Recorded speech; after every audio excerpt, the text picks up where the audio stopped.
Hello, my dear students. Welcome to my class. I, Dr. Swati Pandya, welcomes you. So, dear students, in last session we have learned about monohybrid experiment performed by Mendel and the related some options where the Mendel's law, particularly law of dominance, that was not followed. For example, we have seen incomplete dominance, we have seen codominance, some few examples and experiments which are explained there. So today we are going to learn inheritance of two genes. Lastly, we have completed inheritance of one gene in monohybrid experiment. Here we are performing inheritance of two genes, which is known as dihybrid experiment or dihybrid cross. So in any form the question can be asked.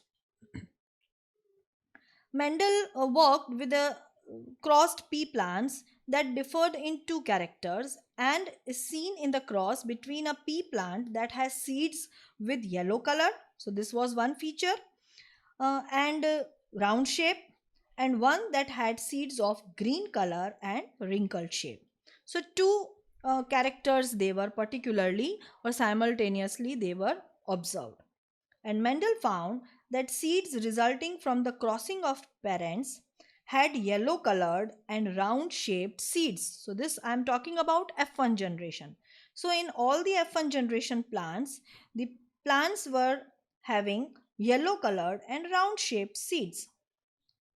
Thus, yellow color was found dominant over green, and round shape was found dominant over wrinkled. So, in this way, the color of seed and shape of seed, two features, two characters, they are observed. So, these results were identical to those that he got when he made separate monohybrid crosses between yellow and green seeded plants and between round and wrinkled seeded plants. So, let us use the genotype symbols because the dominant feature we are using as capital letter and recessive we are showing as small letter. So, here capital Y is set for dominant yellow seeds. I have shown you here in the cross, and small y for recessive green. So, here it is small y. Similarly, capital R for round shaped seeds and small r for wrinkled. So, in this way, this is showing the cross between the parents. The genotype of the parents can then be written as this. So, one of the parent having dominant features that is crossed with another parent having recessive features. So, here let us revise. Yellow color was dominant over green and round shape dominant over wrinkled. So, capital Y for dominant yellow seeds and small y for recessive green. Similarly, capital R for round shaped seeds and small r for wrinkle shaped seeds. And we are showing the cross in this. So, in this manner, so we will start the experiment with this cross. So, after making a cross, this is P generation, capital R, capital R, capital Y, crossed with small r, small y. That means round and yellow parent crossed with wrinkled and green parents. So, when the gametes will be formed, both the genes they will be separated. Capital R and small r. Here capital Y and small y. So this is the genotype of one of the gamete and this is the genotype of another gamete. Then if we see the F1 generation, the F1 generation will be having round and yellow seeds. So the heterozygous condition will be observed. Then again when they are self crossed, then these are the gametes which are formed. Four different type of gametes or possibilities are there in gametes. So here they are shown. This is shown for female and these are shown for male gametes. This symbol is denoted for female and this for male. So in this way, the cross has been shown here. When the gametes they unite on fertilization to produce F1 hybrid, heterozygous condition will be resulted. We have seen. And then when self crossed that has been made for F1 plants, Mendel found that 3/4 of the F2 plants had yellow seeds and 1/4 had green. The yellow and green color segregated in 3:1 ratio, and round and wrinkled seed shape also segregated in 3:1 ratio, just like the monohybrid cross. So when the F2 generation plants were observed, there were these type of formulations which were seen. Here F2 generation is showing 16 possibilities. Then this whole line and the whole line, as well as these two. So 1, 2, 3, 4, 5, 6, 7, 8 and 9. They will appear round and yellow. So this I am talking about phenotypic ratio. So 9 plants out of 16 they were observed round and yellow. Similarly, another features, this plant yellow seed color but wrinkled. It is shown in the diagram. This is also yellow colored seed but wrinkled, and this also yellow colored seed but wrinkled. So similarly, yellow and wrinkled, they are 3 in number. Then let us discuss about these 3, because these 3 are similar. They are round shape but green in color. This is also round shape but green in color, and this is also round shape and green in color. So these 3 are similar. So round and green are 3 in number out of 16. Wrinkled and yellow are also 3 in number out of 16, but only one is remaining. That is wrinkled as well as green colored.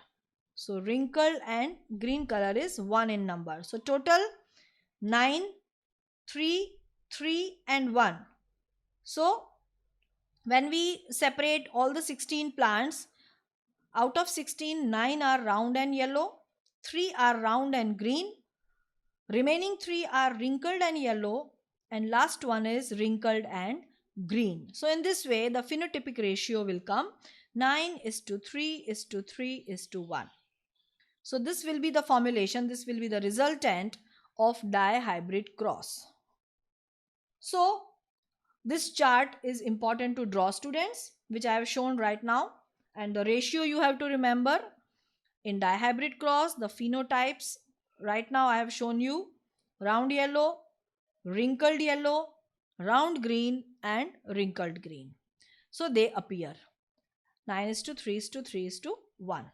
So such a ratio was observed for several pairs of character that Mendel studied. So not only this experiment, but another combinations were also formulated, and almost same ratio was got. Based upon such observations on dihybrid cross, that means cross between plants having differing in 2 traits, that is, one is color of the seed and another is shape of the seed. So in this way, Mendel proposed a second set of generalization that we called Mendel's law of independent assortment. 2 laws we have formulated earlier. Let us revise: law of dominance and law of segregation. That was based on monohybrid experiment. This is the third law of inheritance, law of independent assortment, and it is based on dihybrid experiment performed by Mendel. So what does this law states? So this law states that when 2 pairs of traits are combined in a hybrid, segregation of one pair of character is independent of other pair of character. So that means here the color of the seed as well as shape of the seed, they are unaffected with each other. So they are showing their features, they are expressing themselves differently. without involvement of each other. So in this way they are independently assorted or they are independently distributed. So this is the third law which was proposed by Mendel on dihybrid experiment. This topic is very important. So many time it is asked, the question are based on this topic also. So please learn this topic dihybrid experiment along with its chart and its conclusion. Now we are going to start with another topic, that is the chromosomal theory of inheritance. We all know that Mendel has published his work on inheritance of character in 1865, but for several reasons it remained unrecognized till 1900. So for few years we can say. Then first point, the communication was also not easy at that time, and his work could not be widely publicized also. This is one of the reason. Secondly, his concept of genes, actually he called it factor. Now we are knowing the factor word as genes, but Mendel has used the word factor. So this you have to remember. But now his concept of genes as the stable and discrete units that control the expression of traits and of pairs of alleles also, which did not blend with each other, was not accepted by his contemporaries also as an explanation for the apparently continuous variations which are seen in nature. So actually in total it was not accepted. Thirdly, Mendel's approach of using mathematics to explain biological phenomena was also totally new and unacceptable to many of the biologists at that time. So this was also one of the reason.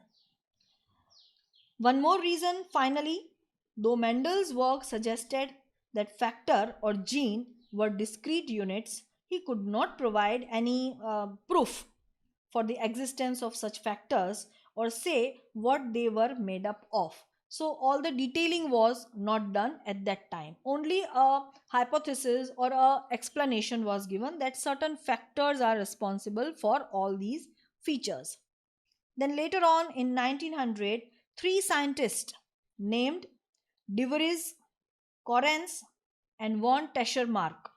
So remember these three names. They independently rediscovered Mendel's result on inheritance of characters. And it was a blast in this field, in the field of genetics and the related branches. Also, by this time, due to advancement in microscopy, because technology was also increasing, so with the use of microscopy that were taking place, scientists were able to carefully observe cell division, the nuclear activity, then many more things regarding these things, the cell divisions of two types like this. So this lead to the discovery of structures in the nucleus that appear to double and divide just before each cell division. So concept of mitosis, meiosis was also known at that time. Gradually and gradually all the things were clear. So these were called actually chromosomes. These bodies which were observed in nucleus, they were known chromosomes, which were colored bodies as they were visualized by staining effect. So by 1902, the chromosome movement during meiosis had been worked out. Then other scientists named Walter Sutton and Theodore Boveri noted that behavior of chromosome was very much parallel to the behavior of genes and used chromosome movement to explain these Mendel's law. Recall that you have studied the behavior of chromosomes during mitosis. We have learned earlier in the 11th standard, that is the movement of chromosomes they are observed, then the separation of chromosomes from the centromere region. So all these were known to us, and two type of divisions also we are knowing about it, mitosis and meiosis. Mitosis is equational division and meiosis is reductional division. So these type of findings were clear. The important thing to remember are that the chromosomes as well as genes, they occur in pairs. So this sentence you have to remember. Even the two alleles of gene pair are located on homologous sites on homologous chromosomes. So in this way, all these findings they were done, and it was formulated, and even after all these discoveries and findings, many more things were clear. And now you all know that this science has reached up to very, very high level, and very of the advancements are also done. The field regarding genetics, biochemistry, then even biotechnology, they are based on the genetics mainly, and all the related branches also. Even it is helpful in evolution studies. So actually the biological branches are related, and this is also one of the important branch, which is known as genetics, the study of genes. And Mendel has proved his very concrete contribution. That's why he is known as father of genetics. So today we are ending our session here. Do revise all these topics, write down in your classwork. Take care. Till then, bye bye, students.